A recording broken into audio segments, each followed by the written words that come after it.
रमज़ानुल मुबारक की आमद आमद है। समोसे, पकोड़े, चाट, इसके अलावा दही बल्ले, कचौड़ी तो हर घर में बनाए जाते हैं।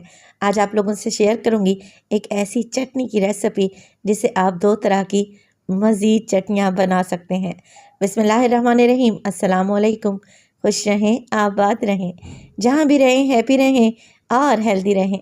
तो मैं हूँ फ़ाइज़ा और वेलकम करती हूँ आपको चटपटे पकवान में। तो आज आप लोगों से शेयर करूंगी मैं टमाटर की जायकेदार चटनी।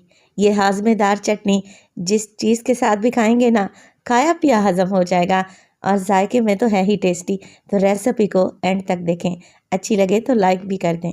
तो मज़ेदार सी टमाटर की चटनी बनाने के लिए सबसे पहले तो एक मिक्सी का जार ले लें और उसमें डालें 1 टेबलस्पून साबित सफ़ेद ज़ीरा, 3 से 4 जवे लहसुन के लेंगे और वो भी शामिल कर देंगे। इसके अलावा चटनी को हाजमेदार बनाने के लिए मैं इस्तेमाल करूंगी अदरक का। तो 1 इंच का टुकड़ा अदरक का भी आप लोगों ने छील कर शामिल कर देना है। 4 अदद हरी मिर्चों का भी इस्तेमाल कर रही हूँ। आप जितना तीखा खाना पसंद करते हैं उसी हिसाब से डालें। 1/2 टेबलस्पून मोटी कुटी हुई लाल मिर्च डालूंगी।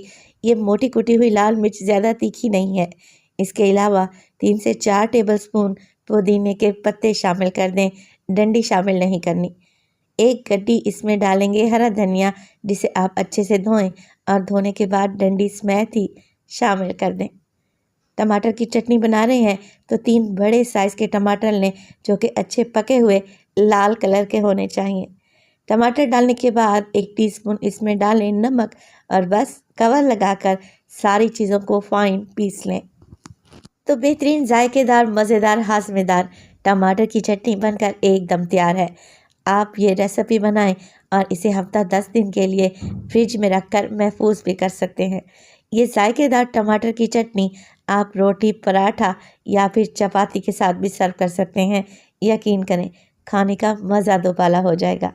अच्छा, ये चटनी तो हमने बना ली, अब इससे मज़ीद एक रायता तैयार करेंगे। तो 1 कप मैंने दही ले ली है, अच्छे से फेंट लें और इस दही में अपने जायके के मुताबिक ये टमाटर की चटनी शामिल करें। तो 1 कप दही के लिहाज से मैं 2 टेबलस्पून भर के टमाटर की चटनी डालूंगी। मिक्स कर लेते हैं अच्छे तरीके से। अब ये बेहतरीन सा रायता तैयार है। आप इसे सर्व कर सकते हैं प्लेन पुलाव के साथ, शामी कबाब के साथ या फिर बारबेक्यू आइटम्स के साथ। फलों का जो रायता बनाया जाता है उसमें भी ये टमाटर की चटनी बड़ा ही जायका देगी। तो रेसिपी को ज़रूर ट्राई करें। रेसिपी अच्छी लगे लाइक कर दें और चटपटे पकवान को सब्सक्राइब भी कर लें और अपने फैमिली और फ्रेंड्स में भी शेयर किया करें। अपना बहुत सारा ख्याल रखिएगा। फ़ाइज़ा को अपनी दुआओं में याद रखिएगा। मुझे दीजिए इजाज़त। टिल देन, अल्लाह निगहबान।